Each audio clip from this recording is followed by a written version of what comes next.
O Balanço Geral está de volta para mostrar a você algo muito especial. Olha só, um assunto que deveria ser mais debatido, discutido dentro da própria família, a doação de órgãos. Em todo o país, milhares de pessoas esperam por uma doação para poder ter uma vida com qualidade. Na verdade, para poder viver, né, Dani? Pois é, Caleb, aqui em Itajaí, aliás, a decisão de uma família salvou a vida de um menino de 5 anos que mora lá no interior de São Paulo. E aí a gente se pergunta, o que tornou isso possível? O amor, a solidariedade, a consciência de fazer o bem, mesmo no momento de perda, no momento de dor. O coração do itajaiense Pedro, de 9 anos, agora bate no peito de Miguel. Desde que nasceu em Itajaí, Pedro desafiou a medicina.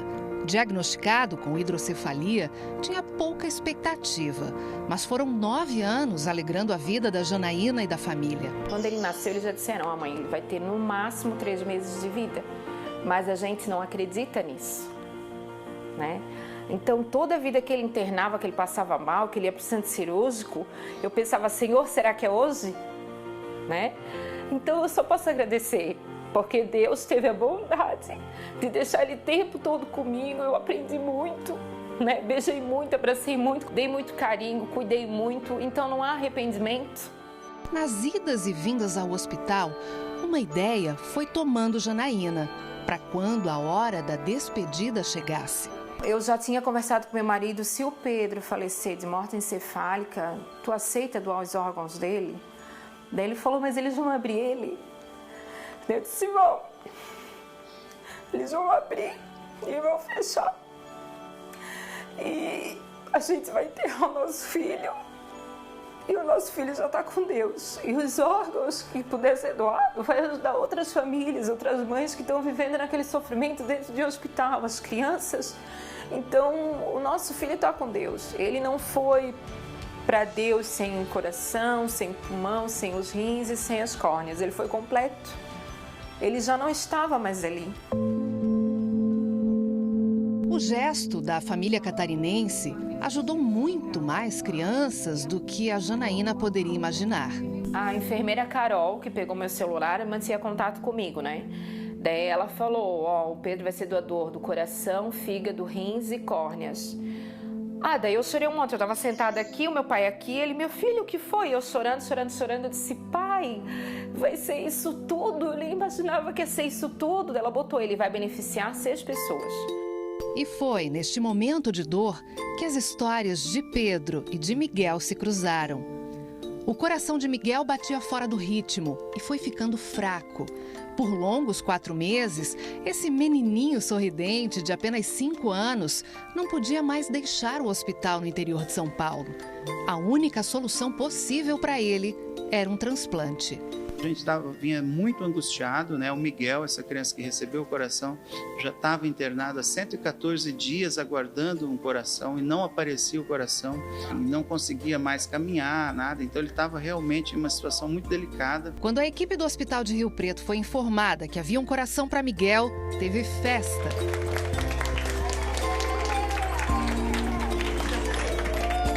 Assim, brincando, ele foi preparado para a cirurgia.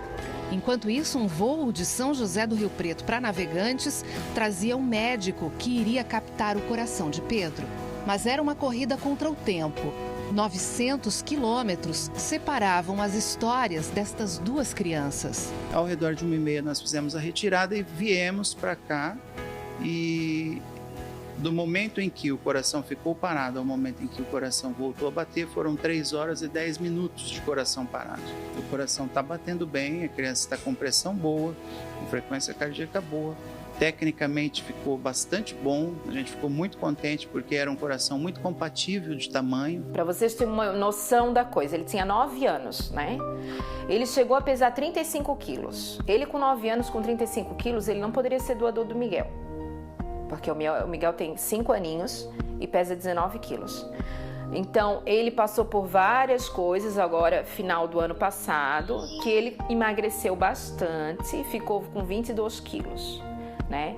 E minha mãe dizia, ai, que pecado, ele tá magrinho, não sei o quê. E meu pai dizia, não, nega, deixa, porque Deus sabe de todas as coisas, já pra Janina pegar ele no colo, é tudo mais fácil, que fica mais leve. Mas o entendimento era muito maior, né? A coisa era para um outro propósito.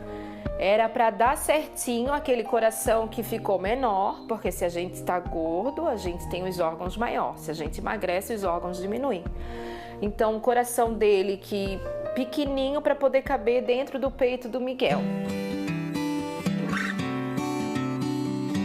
O meu filho não morreu para doar o órgão. O meu filho morreu de morte encefálica. E a gente decidiu como os pais que a gente queria doar os órgãos dele. Então eu fiquei só feliz, só muito feliz mesmo, que tenha dado tudo certo. Para que crianças como o Miguel tenham a chance de receber um transplante, vários protocolos precisam ser seguidos. O primeiro deles é que o doador tenha sido diagnosticado com morte encefálica. E é aí que entra o trabalho de toda uma equipe de apoio. Ainda há muitas dúvidas, há muitas incertezas, a população ainda não entende com muita clareza qual é o significado da morte cefálica. Então, como que a gente encara tudo isso? Do início do protocolo que a gente vai começar os testes para definir a morte cefálica, nosso objetivo já é deixar a família com toda a clareza possível de informações do que é, por que aconteceu e como que se diagnostica o processo da morte cefálica, o diagnóstico de morte cefálica. Há muitas dúvidas também sobre como fazer a doação e todo esse processo, quanto tempo vai levar, como vai ficar o paciente pós a captação de órgãos. Então, todas essas dúvidas a gente esclarece para a família a fim de que ela possa tomar uma decisão um pouco mais segura. Um momento difícil para quem ainda está frágil diante da perda de uma pessoa querida. E mesmo com todas as campanhas, o treinamento das equipes de abordagem, a recusa pela doação de um órgão mantém hoje cerca de 700 crianças e adolescentes na fila de espera por um transplante em todo o país. Mas Santa Catarina dá exemplo de solidariedade e de consciência e segue na liderança do ranking nacional de doação de órgãos. São 44,5 doadores por milhão de habitantes, enquanto a média nacional é de 17,7. Em Santa Catarina, a Central Estadual de Transplante é um órgão muito ativo, no qual eles proporcionam treinamentos para as unidades hospitalares de todo o estado. Então, todos os anos, tem inúmeros períodos do ano, inclusive, existem simpósios, cursos de capacitação, de informação e treinamento, tanto para a equipe médica como para a equipe de enfermagem e equipe hospitalar. Então, através do treinamento, você vai refinando o tratamento e aí você consegue proporcionar melhor qualidade de assistência a esses potenciais doadores e aí os números de captação de transportes e de órgãos efetivamente viáveis para transplante é muito bom no estado de Santa Catarina. No ano passado, das 15 famílias que perderam um parente na faixa etária de 0 a 17 anos no estado de Santa Catarina, 7 optaram pela doação de mais de um órgão.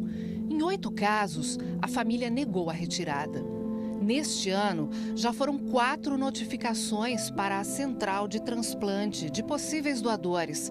Em todos os casos, as famílias autorizaram a doação. Nós somos treinados para salvar, né? A partir do momento que nós temos essa derrota, que como para a equipe também é muito dolorosa, existe ainda uma esperança de, mesmo nesse momento de sofrimento, eu poder tirar uma pessoa que está numa fila de transplante e poder dar uma condição de vida melhor para ela. Ao redor de nós temos milhares de pessoas numa fila de um transplante renal, uma pessoa que não está enxergando precisando de uma córnea, diabético precisando de um pâncreas, um paciente com insuficiência hepática precisando de um fígado. Então, a partir da perda, ainda existe uma oportunidade do que o elo da vida, o elo da esperança, da prosperidade continuar.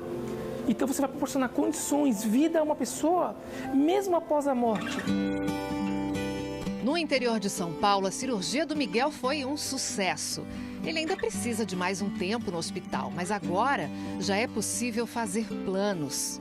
Finalmente poder voltar para casa, para ele ter uma rotina normal de qualquer criança de 5 anos, ir para a escola, soltar pipa, jogar bola, que é o que ele mais deseja.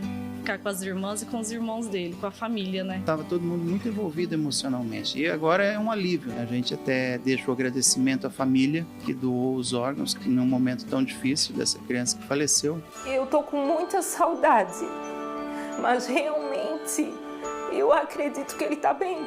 Então isso é o que me conforta. A saudade do pequeno Pedro nunca vai passar. Mas para a família da Janaína, a doação fez com que esse sentimento ganhasse outro significado. Há muitas pesquisas que já nos mostram isso. A família que opta pela doação, ela percebe que o luto é atravessado de uma maneira mais leve, podemos dizer assim, porque ela percebe ali que não foi só uma perda sem significado, teve ali um propósito, uma missão do seu familiar. Eles não podem deixar a gente ter um envolvimento muito, né? Então as pessoas que doam, elas têm que saber que a gente, não é pra gente saber. Aconteceu de a gente saber do Miguel. O meu pai estava muito triste, assim, muito desolado, meu marido também chorando muito. Daí quando viram a foto do Miguel, que ele estava indo para o centro cirúrgico naquele carrinho, né? Toda a equipe cirúrgica que fretaram, né, um jatinho para vir aqui buscar, que teve toda essa comoção, né? O quanto foi importante, né? Só fez bem pra gente. A doação de órgãos a gente fez para ajudar e no fim quem se beneficiou foi a nossa família.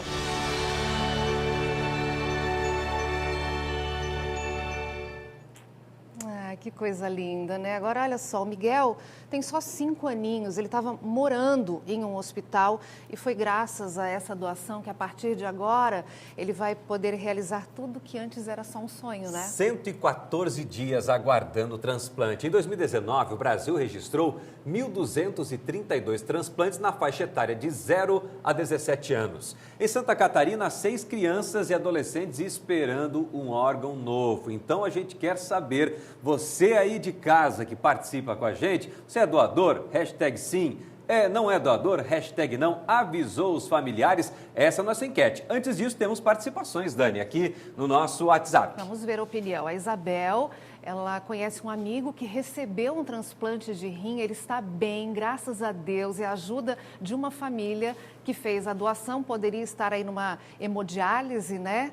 Tentando preservar a vida e manter a vida por meio de máquinas, mas felizmente o gesto salvou essa pessoa. A Fernanda Nunes, meu pai faleceu e doamos as córneas dele. Doar significa dar esperança de vida para outra pessoa. Obrigado, Fernanda. Dejair, meu filho, também doou as córneas. Ele faleceu no dia 27 de dezembro, no bairro Itaipava, quando caiu de uma altura de 8 metros.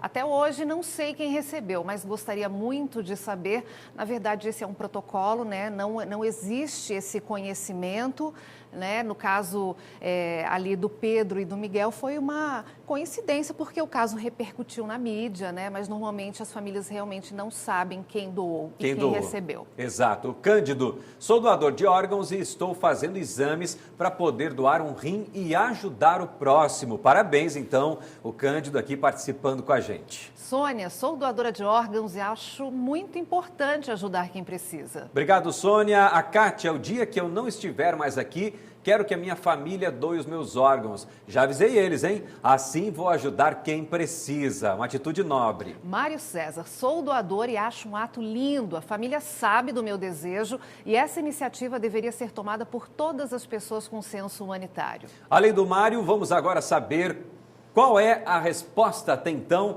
à nossa enquete aqui no Balanço Geral. Hashtag sim, 66,7% dos participantes, Dani, são doadores e avisam a família em relação a essa situação, a essa atitude de amor, de vida. E hashtag não, 33,3%. Você pode continuar mandando a sua mensagem para o nosso WhatsApp pelo 99101 5372.